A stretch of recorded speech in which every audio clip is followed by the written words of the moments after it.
Ladies and gentlemen, welcome back to Gassy Jack Gear Reviews. I have a bit of a comparison for you today. I'm doing a lot of comparison videos lately. I guess it's because I don't have an infinite number of watches to do reviews on, so I start comparing them. But this is actually kind of for a different reason. I probably would have gotten to this review. However, I need to get to it now. I need to get to it today because tomorrow, the Bulova Moon Watch on the left-hand side is being shipped off to its new owner. So that one, actually, I just sold that on eBay. I will do another State of the Watch collection. I'm not going to say soon, but sometime in the future. And you will notice that there's a lot of differences in the watches that are in that collection now. I've basically been going through and looking at some of the similarities in some watches, whether they look the same, they serve the same purpose, and kind of choosing between them.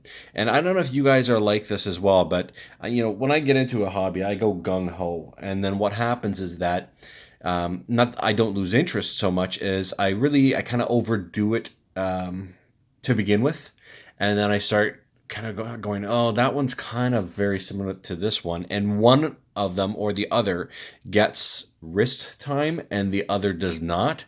And this is what's kind of going on with this.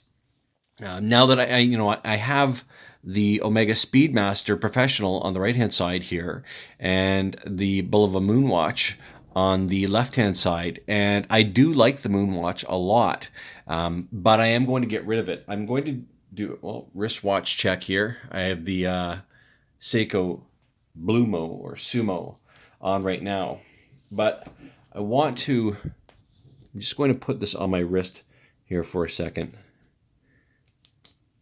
And it's a big watch. There's no doubt about it. It's 45 millimeter diameter. I still think I can pull it off. It's on the big side for sure, but it's supposed to be. Whereas this one here is a 42 millimeter. But it's a really nice case on it. And I already regret selling it.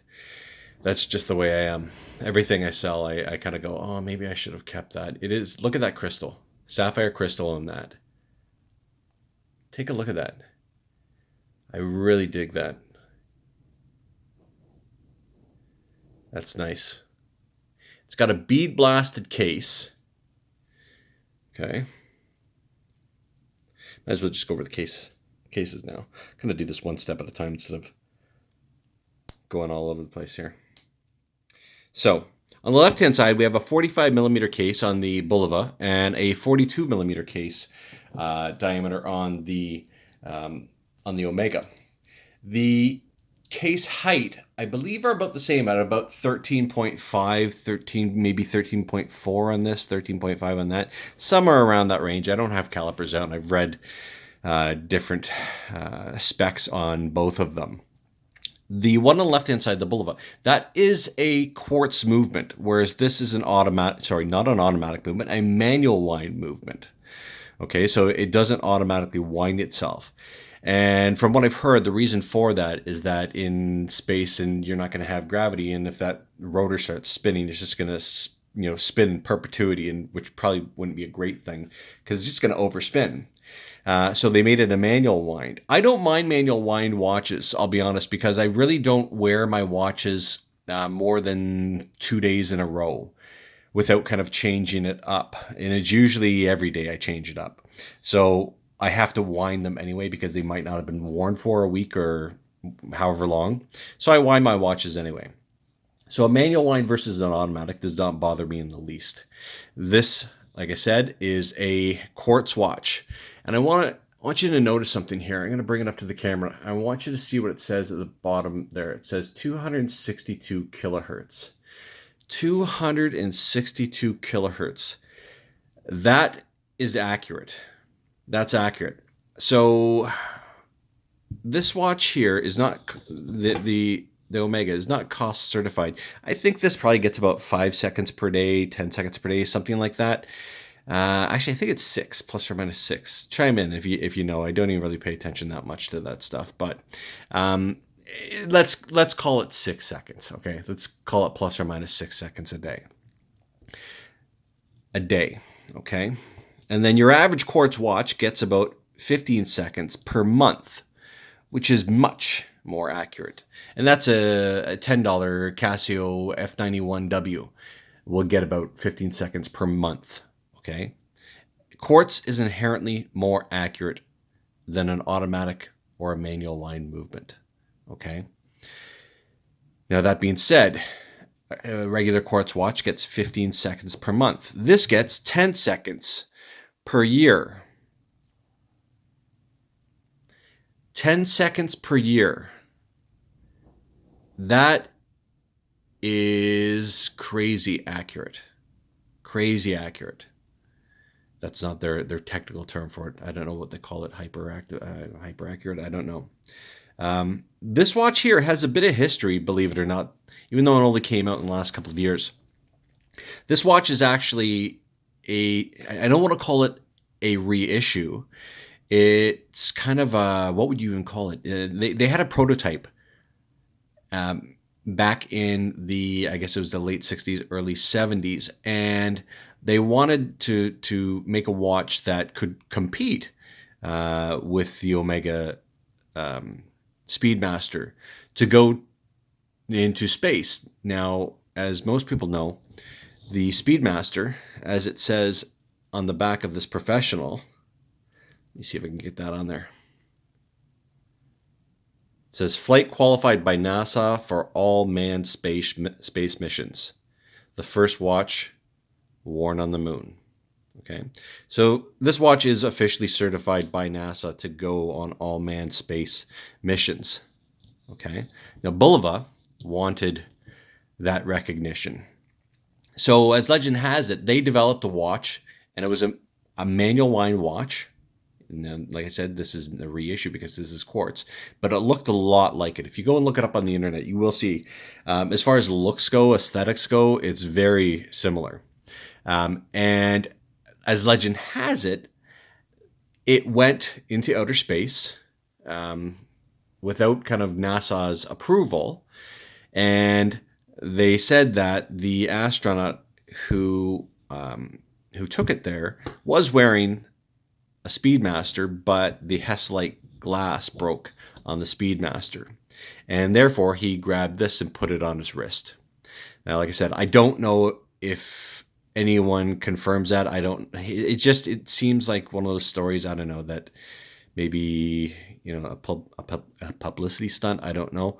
But I have no facts to doubt it or, to prove it. I'm just basically going on what I've heard. Double deployant clasp, butterfly. Okay. And on the inside here, you will see, it says something there. Let's see if I can get it in good light. It says Apollo 15, July 26, 1971 to August 7th, 1971. EVA-3, August 2nd, 1971. Hadley Ryle?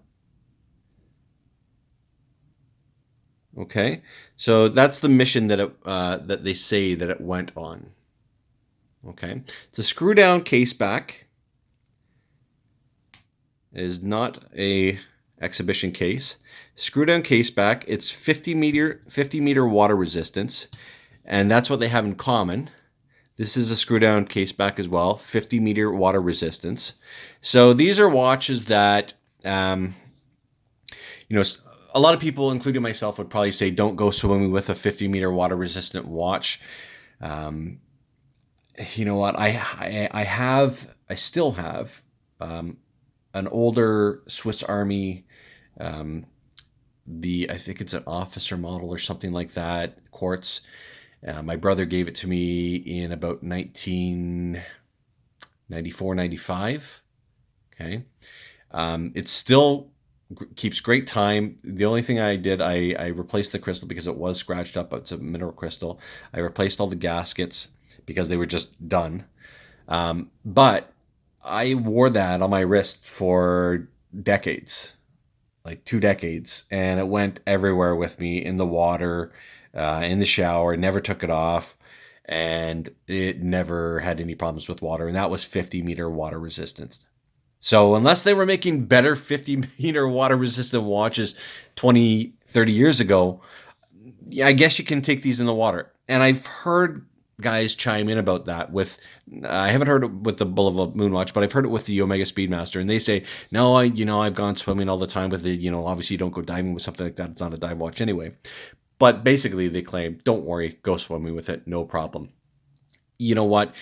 If it wasn't a fairly expensive watch, then I probably would, but I don't even take it in the shower. I wash it. I'm kind of a freak that way. Whenever I put my watches away, I don't care if it's a $15 Casio or an $8,500 Rolex. I take a toothbrush that I have specifically for this, put a little bit of soap on it, give it a rinse, give it a brushing, and dry it off and put it away in its case again.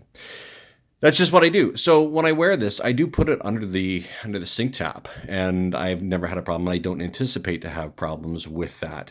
But swimming, I'm just a little more, you could hit something if you're not paying attention, hit one of the pushers and let some water in. So I'm just a little hesitant, particularly with a chronograph 50-meter water-resistant watch. So caveat there to anyone who owns one of these.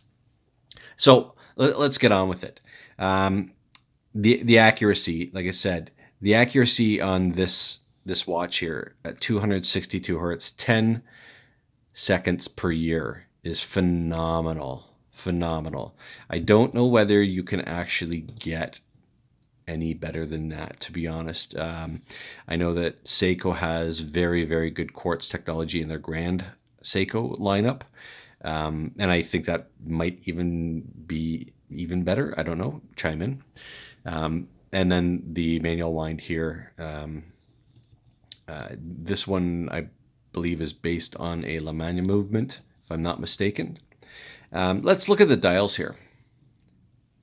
45 millimeter case on this one. Sorry, 45 millimeter case on this one, and a 42 millimeter case on the Omega. Let's take a good look at that. It's a nice dial.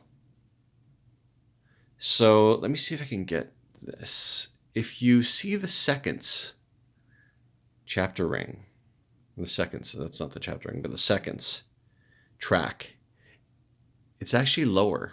Let me see if you can get that. So it's lower than the main dial. And then each of those subdials are lower as well. It's a really nice dial. The hands are really nice too, and the hands are similar to the hands of the Speedmaster. They're all white, they're loomed. Okay, you have raised indices, also loomed. Okay, look at that sapphire.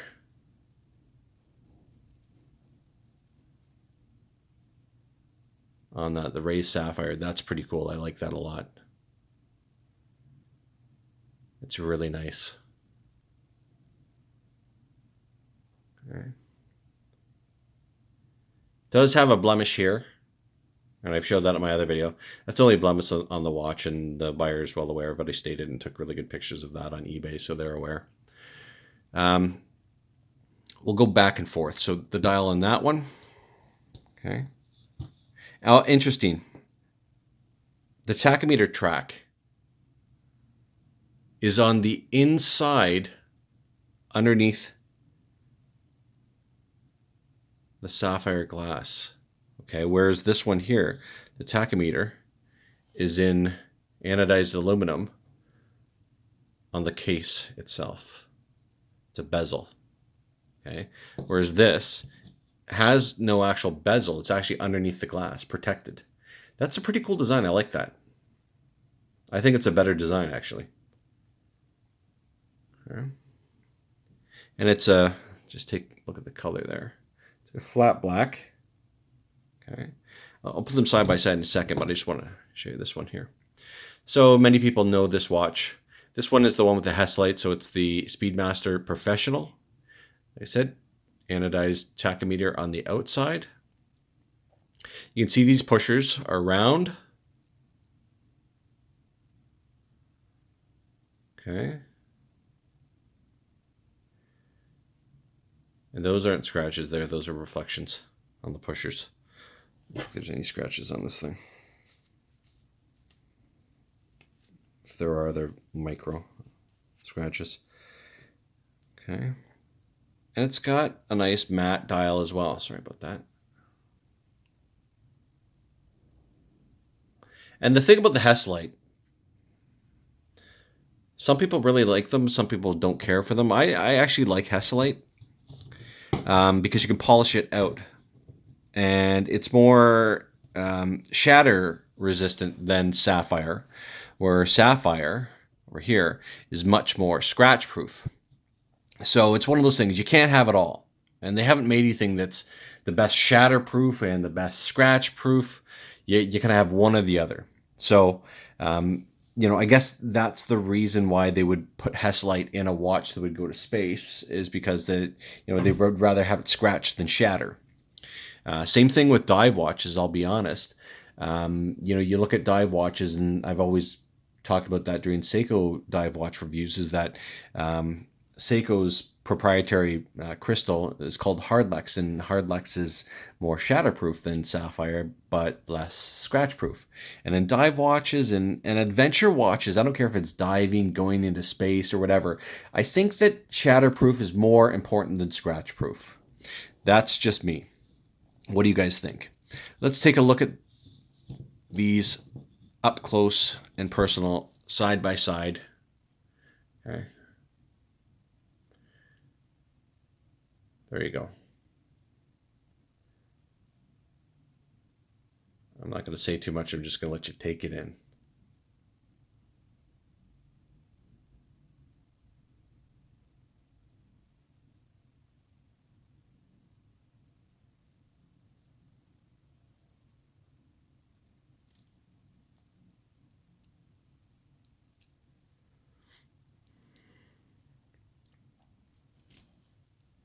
Behind the camera, it's much more difficult to do this than you think. You know, if you saw me behind the camera, I'm awkward as hell right now. I do it all for you folks, you know. That the Speedmaster, you can take a look at that profile there. It's pretty cool. It's got like that, they call that the like the UFO profile. I like that a lot. I like both these watches, but like I said, you know, maybe you guys can relate to that. When you have similar watches, you tend to favor one over the other, and then you go, why do I have this here? Let's free up some money to put towards something else. And I don't know. I change philosophies. You know, I first start getting into it. Oh, I'll never sell it. I'm never going to sell it. I'm just going to collect it. I don't care. And then I go, oh, it's just sitting there all the time. You know what? Let someone else enjoy it. And hopefully the new owner will get a lot of use out of it, because it is a beautiful watch. I'm going to hit the pusher on this. So you're going to see that seconds start going around, or the tachometer seconds anyway. So I'm going to give it a push there. This is interesting. You see that one spinning around on the right-hand side there. You're going to see when it hits, I think, 30 seconds, that's going to stop. And I don't know why it even does that. I don't know why you would put a seconds dial in there. That's what it's doing. 1, 2, 3, 4. That's what it is. It's a seconds dial, but I don't know. Watch this. Okay, I'm going to shut up for a second. Boom. Stopped. I don't know why you're going to have it stop in the first place. Why have it there? So maybe it's to save the battery. I don't know. That's what someone else said. But why would you even have it begin if it's not going to continue? I'm going to stop it now, and you're going to see it go back. Okay, it's going to reset to 0. I want to show you this one here. So this is manual wind. I'm going to hit it, and it feels like a manual wind. This one has a nice kind of, it's squishy but firm. This one's kind of like a click. Okay, and I'm just going to let it get to about 20 or so, and I'm going to hit it again to stop it and reset it, and you're going to see how it's different. Okay, watch it snap. Ready? Gonna hit it. Boom, it snaps back. That's what happens in a manual wind or an automatic chronograph. Whereas this one, again, I'm gonna show you. Even if I stop it there, I'm gonna hit it. It's gonna go all the way around. It's got a nice sweep to it though, I'll give it that. Really nice sweep. Okay. So that's the difference in kind of their function there. This one has hacking. Not that you would need it that much because, like I said, you don't really have to set this. You set it and forget it, and except when it's, when you actually have to, you travel or anything like that. But this one here does not. I'm going to pull it out all the way. The seconds are still going. It does not have hacking. Don't know why. I would have liked to have hacking on a watch that, particularly, that's going into space. Like, wouldn't you want that accuracy and to be able to set that time exactly? I don't know. I don't know the reason behind that. But anyway, let's take a look at the bracelets. They are both 20 millimeter lug width. Okay. This one is fully brushed. And what do you call that? End links? I forget the type of bracelet this is called. The style. Is that called end links? I forget. And then you have kind of the oyster kind of looking bracelet here. Polished on the sides. Brushed on the tops, except in the centers. The edges of the centers are brushed. Okay. This is double deployed. Okay. It's got a nice milled clasp. I'll be honest, when you compare this watch to, say, I have a Rolex Speedmaster, a Rolex Submariner. The Submariner, the bracelet's much tighter. This bracelet here, though, I gotta say, I'm really impressed with this. I mean, listen to this. Okay? There's almost nothing there. Listen to this. There's more give in this bracelet than there is the Bulova. I'm pretty impressed with the bracelet on this Bulova. It's really, really nice, I have to say. There's not a lot. I mean, really, I can't really say anything bad about this Bulova. The only reason I'm getting rid of it, like I said, is because it's just not getting the wrist play, and I already regret it. But what are you gonna do? I made the decision. I can't back out of it now. I suppose I can, but I'm not. You know what? It's one of those watches that, I don't know. I haven't gotten there yet, but I could see myself rebuying watches. I gave a buddy of mine for his birthday. I gave him one of my watches. I gave him St. Moritz Momentum Torpedo with the white dial, all steel, brushed case.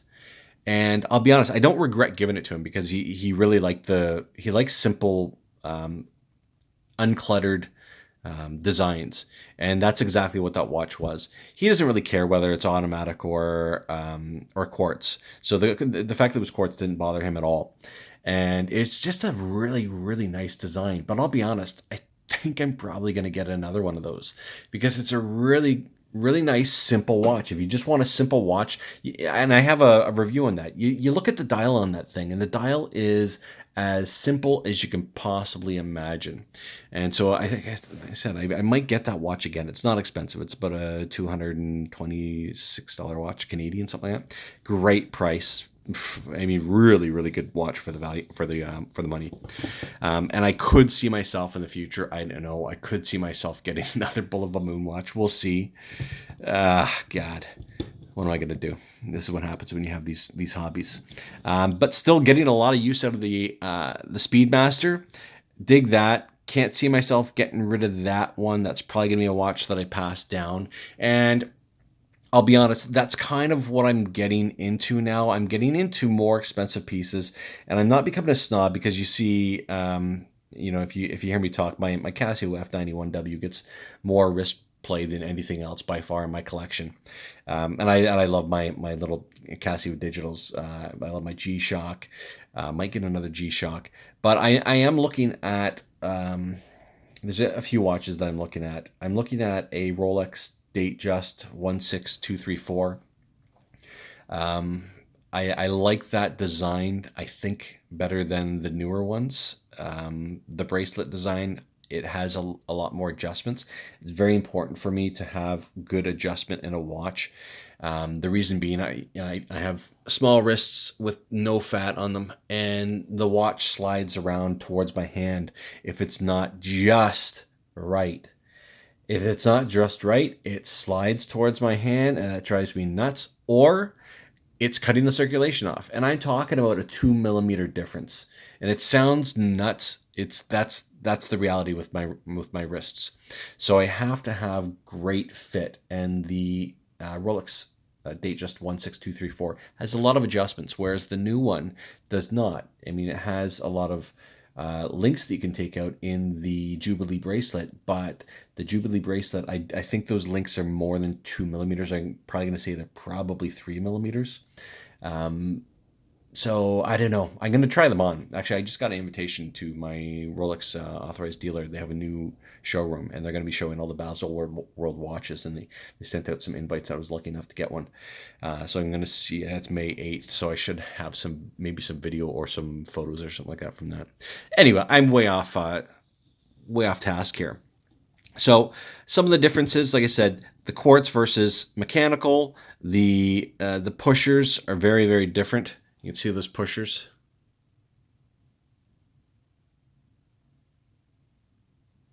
Both are cool, but I had to say which pushers are cooler. I don't know, it's personal preference. I kind of like the Bulova pushers myself. But anyway, if you have any questions about the watches, post them in the comments below. If you have any comments and general feedback or constructive criticism, don't be afraid to post it below. It's always welcome. I don't get offended unless you're being a jerk, then I'll tell you. But anyway, this has been another Gassy Jack gear review. Hope to see you all soon. Bye-bye.